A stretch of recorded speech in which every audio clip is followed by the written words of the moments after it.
What could possibly be smaller than the Cybertruck? At least not in comparison to Tesla's other offerings. But what other product is more significant to the company? Even if it is less flashy, conspicuous, and thrilling than the Cybertruck. Indeed, this is investment, and things don't always make sense. Just consider how easy it is to move the stock price by 10 or so % if we actually see Cybertrucks come off the production line and customers take delivery. That would almost be a market capitalization increase of Ford and GM's evaluations combined. Well, not quite, but close enough to get an idea. The excitement surrounding Cybertrucks may do a lot more for the stock price than the financials really justify.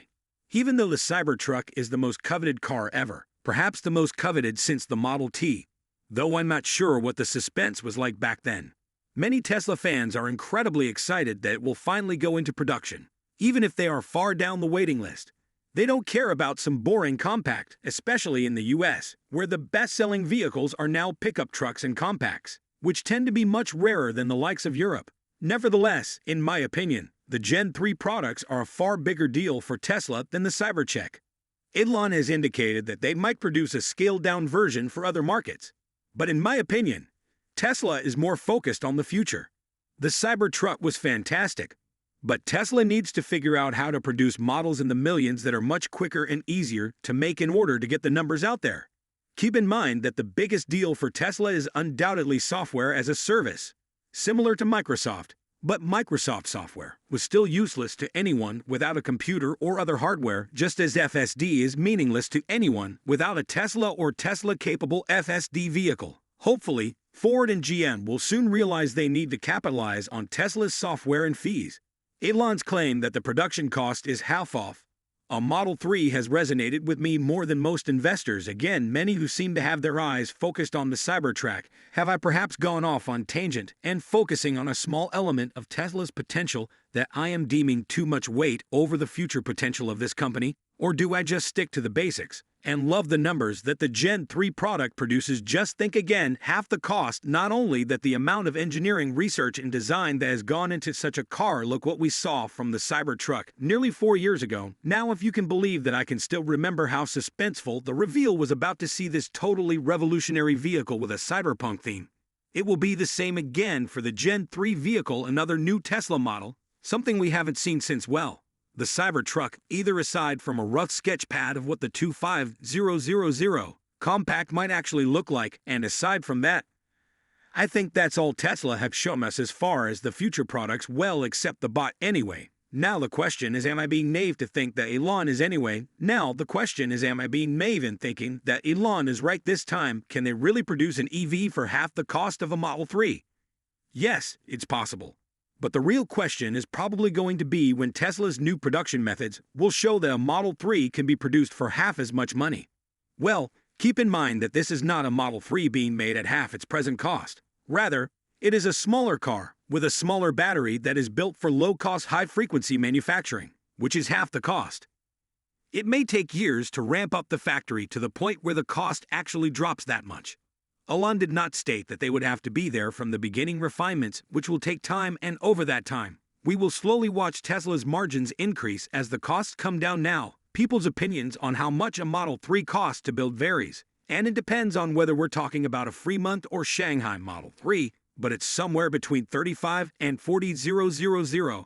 I think almost everyone would agree, implying a 17 to 20,000. Lower cost of producing Tesla's already low-cost vehicle. Now, it obviously won't sell for the same price as Model 3, but it will also be Tesla's latest designed vehicle, and likely the one that has the most thought and research going into it. I mean, I would have thought, or expected more so than any other vehicle in history, possibly even more than the Model T, given that Elon plans on selling many more of these. So if this car sells for $10,000 less than the Model 3 at around $30,000, which by the way would make it something like $15,000 in some states in the US, especially after the tax credit changes into a rebate, which is beyond insane, then there'd be $5,000 to $10,000 more gross profit per Gen 3 sale compared to a Model 3. Remember, we save $15,000 to $20,000 in cost, and they may sell for $10,000 less than a Model 3, therefore $5,000 to $10,000 additional gross profit per vehicle, taking gross profit for Gen 3 to perhaps $10,000 to $15,000.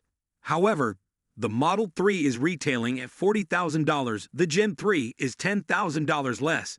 Then that would be $30,000, which becomes just $22,500 after the rebate. As a result, the price is lower than the $25,000 benchmark. This suggests that the target price of $25,000 may not need to be as much lower than the order of $10,000.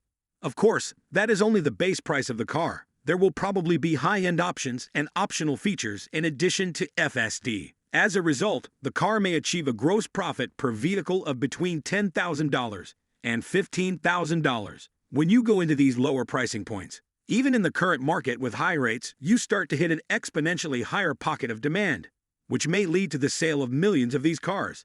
Elon says $5 million a year for the next two models, which most people have inferred as the compact and van combined, but Model Y alone could get to $2 million once the factory's ramped, so I think many of us are expecting higher numbers for the low-cost Tesla. And if not then, what are the next models going to be that take us to $20 million a year? The compact could come in many variants like two-door, four-door hatchback crossover, or coupe, perhaps built in a way to efficiently make these trims on the same production line. We need some big factories for these first.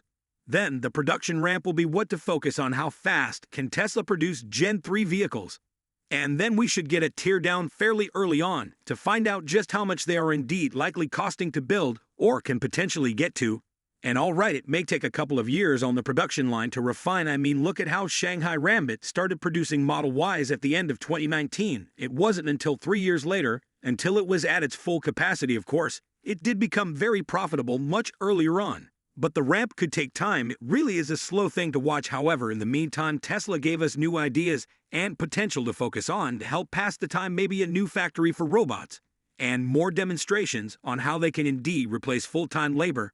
Then we get gradual updates of hitting volume production or break even and trying to replicate the Mexico factory in new locations, giving Tesla production the compounding effect and more economies of scale, especially when it comes to operating margin in the financials. It'll be good for investors to have some progress to watch again.